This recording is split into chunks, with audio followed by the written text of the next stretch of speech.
Jeez. Shalom, shalom, shalom. Bienvenue sur la chaîne Canien. Soyez tous bénis au nom de Jésus-Christ de Nazareth dans ce temps de la fin. Aujourd'hui, nous allons parler des actions prophétiques. Le titre de la vidéo, c'est Actions prophétiques versus sorcellerie. Vous allez savoir pourquoi. En fait, j'avais eu à cœur de parler de ce sujet, surtout avec la nouvelle saison et la nouvelle année biblique. Et j'ai appris aux nouvelles une information qui est vraiment venue me chercher et qui me permettra d'en parler, de montrer l'importance des actions prophétiques, quel que soit l'endroit où l'on vit. La Bible déclare en Éphésiens 6 au verset 18, « Faites en tout temps, par l'Esprit, toutes sortes de prières et de supplications. » Je répète, « Faites en tout temps, par l'Esprit, toutes sortes de prières et de supplications. Veillez à cela avec une entière persévérance et priez pour tous les saints. » Si nous remplaçons le mot « sorte » par un autre synonyme, le dictionnaire nous propose manière, genre, nature, type. Et le mot grec utilisé dans ce verset pour sorte est le mot pas, qui veut dire de tout type. Et la racine de ce mot-là signifie incluant toutes les formes de déclinaison. Donc si on veut remplacer, on veut revenir sur la racine du mot sorte et son synonyme, on voit que la Bible nous recommande de faire en tout temps par l'esprit toutes sortes de prières, donc des prières de tout type, des supplications de tout type, de tout genre, et de le faire par l'esprit, pas par la chair. Et plusieurs chrétiens, malheureusement, pensent que les actions prophétiques sont dépassées et que les actions prophétiques sont une affaire de l'ancienne alliance. Nous avons plusieurs exemples d'actions prophétiques posées par des prophètes dans l'Ancien Testament, mais quand nous méditons la Bible, nous nous rendons compte qu'il y a aussi des actions prophétiques posées dans le Nouveau Testament. Dans cette vidéo, nous allons expliquer ce que c'est que les actions prophétiques. Nous allons mettre l'accent sur les actions prophétiques dans le Nouveau Testament. Parce que les actions prophétiques posées par des prophètes dans l'Ancien Testament, en général, c'est des actions qu'on connaît. Par exemple, on sait que Élisée a versé de la farine dans une soupe empoisonnée et a déclaré que l'on serve ces gens et qu'ils mangent. Et la farine a été mangeable. On a ce passage dans 2 Rois 4, versets 38 à 42. On a aussi un exemple de Élisée, toujours le même prophète, qui a assaini les eaux dans une ville où il s'est rendu. On le voit dans 2 Rois 19, verset 22. Il a fait cela avec un plat neuf et du sel. Et il s'est rendu à la source des eaux et il a déclaré « Ainsi par l'Éternel, j'assainis ces eaux. Il n'en proviendra plus ni mort ni stérilité. » Et on voit aussi que Moïse, pour diviser la mer Rouge, sous la consigne de l'Éternel, sous la direction de l'Éternel, a levé sa verge devant la mer Rouge. On le voit dans Exode 14. Et on voit dans l'Ancien Testament que pendant les fêtes de l'Éternel, surtout à la fête de la première gerbe, lorsque les Israélites apportaient la première gerbe, leur première gerbe, le sacrificateur faisait une libation et il faisait un geste de présentation de cette gerbe-là en guise de consécration à l'Éternel. Donc, on voit que dans l'Ancien Testament, il y a pas mal d'actions prophétiques qui sont faites, qui ont été faites par des prophètes, par des sacrificateurs. Mais nous allons mettre l'accent dans cette vidéo sur les actions prophétiques du Nouveau Testament. Et nous allons donner quelques exemples d'actions prophétiques que l'on peut faire et nous allons expliquer pourquoi il ne faut pas les négliger. Et c'est là que nous allons faire le lien avec le recrutement de la sorcière. Qu'est-ce qu'une action prophétique? Une action prophétique, comme son nom l'indique, c'est une action, un geste que l'on pose accompagné d'une prière ou d'une déclaration prophétique. La prière peut être basée sur la parole de Dieu ou elle peut être inspirée par le Saint-Esprit. Maintenant, si on essaie de voir quelques exemples, quelques actions prophétiques qui ont été posées dans le Nouveau Testament. Nous avons la crucifixion de Jésus. Ça paraît pas comme une action prophétique, mais c'en est vraiment une. Parce que quand nous lisons le livre de Genèse chapitre 1, nous constatons que la création a été faite par la parole. Dieu a créé la lumière par la parole. Dieu a créé le ciel, celui qui peut séparer les eaux d'en haut et les eaux d'en bas par la parole. Dieu a créé par exemple les astres par la parole. Mais pour sauver l'homme, pour le racheter, Dieu a dû poser une action. D'abord, il a dû prendre une forme humaine. Il a dû marcher sur la terre, vivre sur la terre et être crucifié pour que le nouvel Adam prenne vie et prenne forme.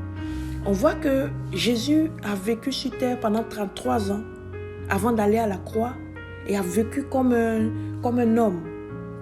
Enfin, il a eu une vie humaine. Quand je veux dire comme un homme, il a eu une vie humaine. Il a été dans les entrailles d'une femme et il a vécu comme un enfant. Il a été enfant, il a connu les étapes de vie humaine. Donc l'enfance, l'adolescence, l'âge adulte. Et il a même exercé un métier, le métier de charpentier.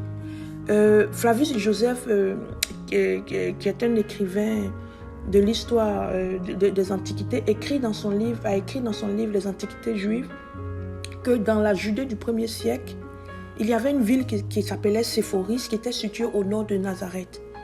Et comme Nazareth était un bled un peu pauvre, certains charpentiers allaient travailler à Séphoris, qui était la ville où Rome avait installé la plupart des membres de sa garnison qui étaient présentes en Judée. Donc, vu que notre Seigneur était charpentier, il est fort probable même qu'il soit même allé travailler là-bas aussi. Donc, Dieu a fait tout ça au lieu d'une simple parole pour nous sauver. Il s'est rendu à Gethsemane, il s'est rendu à Gabata, au tribunal, il a été frappé, fouetté et il a été crucifié parce que tout ça, il fallait tout ça pour que le salut de l'homme soit acté. Et on peut le voir dans Romains 6, où la Bible déclare, sachant que notre vieil homme a été crucifié avec lui, afin que le corps du péché fût détruit, pour que nous ne soyons plus esclaves du péché. Donc la crucifixion, pour que le corps du péché soit détruit, et pour que le vieil homme soit crucifié, le Christ, il a fallu que Dieu prenne une forme humaine de Messie pour subir la crucifixion. Une autre action prophétique que nous voyons dans le Nouveau Testament, c'est l'action de secouer la poussière. On le voit dans Matthieu 10 au verset 14. Et c'est le Seigneur, le Christ lui-même qui recommande cette action aux disciples qu'il a envoyés prêcher. Il est écrit au verset 14, « Si dans une maison ou dans une ville, on ne veut pas vous recevoir, ni écouter vos paroles, quittez la maison ou la ville en secouant la poussière de vos pieds. » Vraiment, je vous l'assure, dans certaines vérités, il a été écrit en vérité, au jour du jugement, les villes de Sodome et de Gomorrhe seront traitées avec moins de rigueur que les habitants de ces lieux-là. Donc de ces lieux que vous avez quittés en secouant la poussière de vos pieds parce qu'ils n'ont pas voulu vous écouter, ils n'ont pas voulu vous recevoir. Et on voit que cette action banale-là, on peut le voir selon le verset 15, que c'est une action qui attire un jugement. Et on le voit dans le livre de Actes 13, Paul a posé le même geste. La Bible dit en Actes 13, à partir du verset 50, « Mais les Juifs excitèrent », je vais lire à partir du verset 49, « La parole du Seigneur se répandait dans tout le pays, mais les Juifs excitaient les femmes dévotes de distinction et les principaux de la ville. Ils provoquèrent une persécution contre Paul et Barnabas, et ils les chassèrent de leur territoire. Paul et Barnabas secouèrent contre eux la poussière de leurs pieds et allèrent à Icône. » Donc, ils ont fait la même chose que le Christ avait recommandé. Et la racine du mot secouer, qui est utilisé dans les deux passages, Matthieu 10 et Actes 13, vient du mot grec ektinasso. Ektinasso vient de la racine ek, qui veut dire hors d'eux, loin d'eux, et tinasso, qui veut dire balancer. Donc, en secouant la poussière de leurs pieds, ils balançaient, c'est-à-dire qu'ils se déresponsabilisaient du jugement qui allait tomber sur cette ville ou sur la maison, pour Matthieu 10, parce qu'ils n'avaient pas reçu ou écouté les paroles des apôtres.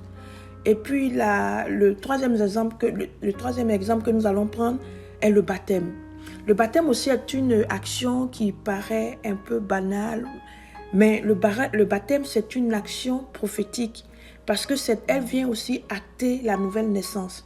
La Bible dit, celui qui croit et qui sera baptisé sera sauvé. Donc le baptême contribue au salut et ce n'est pas une option. Et on le voit dans Romains 6 au verset 4, la Bible déclare, « Nous avons donc été ensevelis avec lui par le baptême en sa mort, afin que comme Christ est ressuscité des morts par la gloire du Père, de même nous aussi nous marchions en nouveauté de vie. Donc par l'acte du baptême, nous faisons comme, nous déclarons, mais nous actons une certaine mort et une nouvelle naissance de façon spirituelle pour être en nouveauté de vie avec le Christ. Donc on peut voir par ces 3 exemples, il y a aussi il y a plusieurs actions, notamment la guérison de l'aveugle. Le Christ a utilisé la boue pour guérir cette personne. Et nous voyons qu'il y a plusieurs exemples d'actions prophétiques dans le Nouveau Testament, donc ce n'est pas quelque chose de dépassé. Et nous allons maintenant voir pourquoi il ne faut pas les négliger. Pourquoi il ne faut pas négliger les actions prophétiques? Pour répondre à cette question, nous allons revenir sur le cas de la sorcière. Donc nous avons là une MRC. Une MRC, c'est une municipalité régionale de comté. Une MRC de la province de Québec qui recrute une sorcière. Lorsque j'ai vu l'annonce, je pensais que c'était une blague, mais c'était sérieux. Et la sorcière en question a été recrutée et il y a un article qu'il a présenté que je vais vous présenter un peu plus tard. Et cette personne a même une description de tâches et elle va être payée par la MRC avec les taxes des citoyens. En fait, une MRC, c'est un regroupement de municipalités. La MRC de la vallée du Richelieu, c'est une entité administrative qui regroupe 13 municipalités de la rive sud de Montréal. Donc la MRC de la vallée Richelieu, ce sont 13 villes qui sont autour un peu de la rivière Richelieu et c'est une entité administrative qui chapeaute ces villes-là. Donc c'est une structure administrative officielle. Donc elle a décidé pour fonctionner de recruter une sorcière. Et on voit dans le sommaire ici que la personne va relever du directeur du service de développement durable. Et puis, cette personne qui sera retenue va exercer ses pouvoirs afin de mettre en lumière et entretenir la dimension surnaturelle de la MRC, Vallée du Richelieu. Vous voyez ça, vous entendez ça, mes frères et sœurs? Et les principales responsabilités de cette personne, elle va invoquer l'esprit de communauté des 13 municipalités de la MRC Vallée de Richelieu. Quel esprit? Ça, c'est une question à poser. Elle va utiliser les moyens appropriés pour s'allier les forces créatrices et bienveillantes du territoire.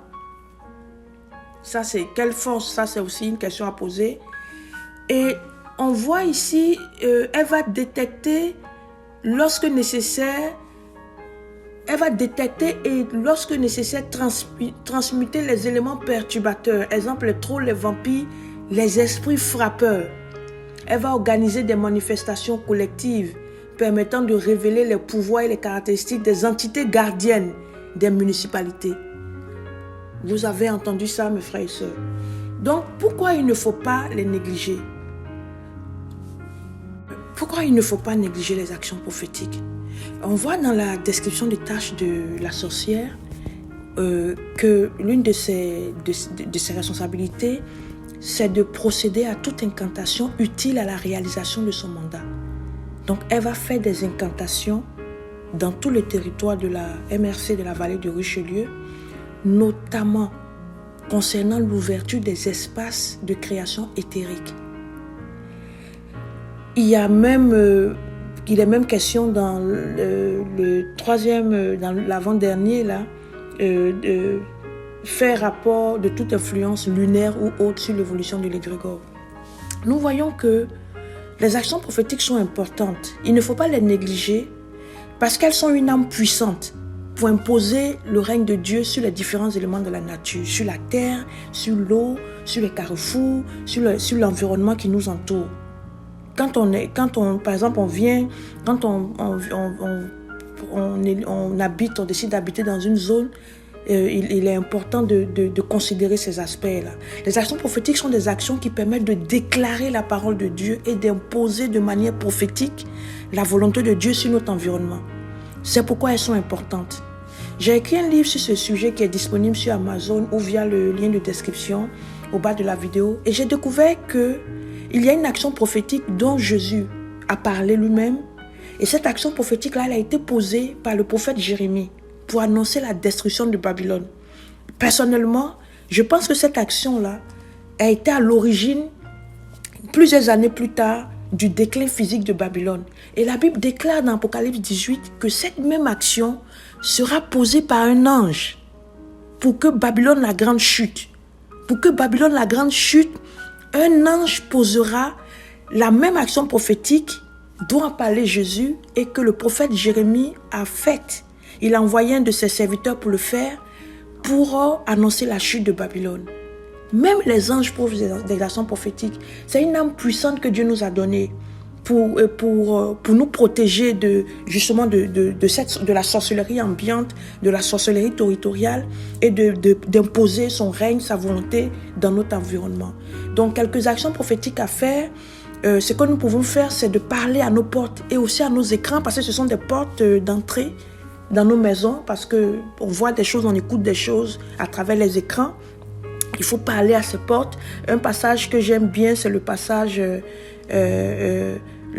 d'Ésaïe 61 qui dit tes portes seront toujours ouvertes nuit et jour pour laisser entrer à toi les rois et à leur suite. Ça, c'est un verset que j'aime beaucoup pour faire cette action-là. Il faut parler à la terre de son environnement.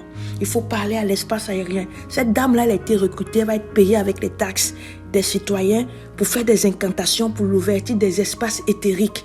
Il faut parler au carrefour. Si vous habitez à proximité d'un carrefour, il faut parler au carrefour. Parce que c'est au carrefour que se réunissent les quatre vents. Si vous habitez dans des endroits où il y a des arbres, il faut parler, il faut déclarer, il faut parler à la nature. Il faut parler, il faut décréter de bonnes choses sur sa vie et sur les habitants de son quartier. Moi, une chose que j'aime faire souvent, c'est de marcher, prendre une longue marche et déclarer des bonnes choses sur ma vie dans le quartier, sur ma famille dans le quartier et sur les habitants du quartier. Sur les habitants du quartier, déclarer que tout esprit de suicide, de divorce soit chassé du quartier. On a ce pouvoir-là. Et la Bible nous recommande dans Ephésiens 6, verset 18, de faire toutes sortes de prières par l'esprit. Donc, ce sont des actions prophétiques que nous pouvons faire. Il y a pas mal que nous pouvons faire, mais en lien avec le recrutement de la sorcière, c'est des actions que nous pouvons poser de façon immédiate dans notre environnement immédiat. Mais avant de terminer cette vidéo, j'aimerais mettre l'accent sur la limite et la frontière qu'il ne faut pas franchir avec le fétichisme. Les actions prophétiques posées sans le Saint-Esprit et sans Christ, sans la parole du Christ, sont des rituels et sont du fétichisme. Parfois, j'ai appris des histoires où des gens sont allés sont allés faire des sacrifices de boucs au bord de la mer, de moutons pour être bénis. Souvent même, des gens sont allés se déshabiller au bord de la mer pour faire des rituels. Mais souvent, c'est des églises qui font ça. Ou bien, par exemple, un serviteur de Dieu, des personnes stériles vont le voir et puis il leur demande de commettre l'adultère ou l'impudicité pour qu'elle soit délivrée de la stérilité. Ça, c'est abject. Ça, c'est abject et puis c'est abominable. Parce que les actions prophétiques, elles sont faites dans la vertu de la parole de Dieu et elles sont faites basées sur l'Esprit de Dieu. Et puis elles ne sont pas répétitives. Parce que le Saint-Esprit n'est pas un esprit, il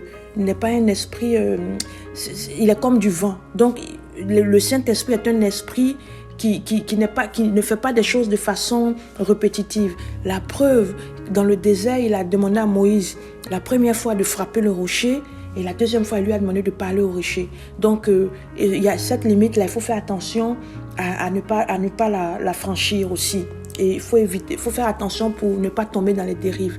Et en conclusion, nous pouvons dire que les actions prophétiques sont un type de prière par l'esprit et sont une âme puissante pour lutter contre un environnement. Quand vous habitez dans des environnements avec des esprits territoriaux méchants ou des esprits portés sur la sorcellerie, ce sont des actions qui sont importantes à faire. Donc, c'est une recommandation du Seigneur et c'est une âme que le Seigneur nous donne.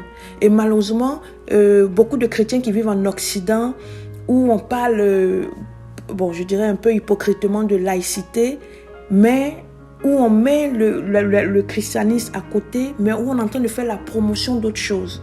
on est en train de faire la promotion d'autres choses. On parle de laïcité, mais on recrute une sorcière de façon officielle qui va travailler dans une entité administrative officielle, selon un palier de gouvernement officiel, et qui va être payée avec les taxes des citoyens.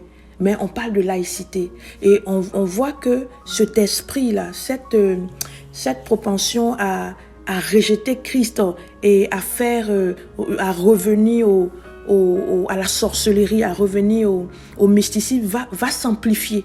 Va s'amplifier parce que l'esprit de Babylone va prendre forme de façon importante dans les temps de la fin. Et c'est pourquoi nous devons rester éveillés et nous ne devons pas négliger de prier par l'esprit. Que Dieu nous bénisse.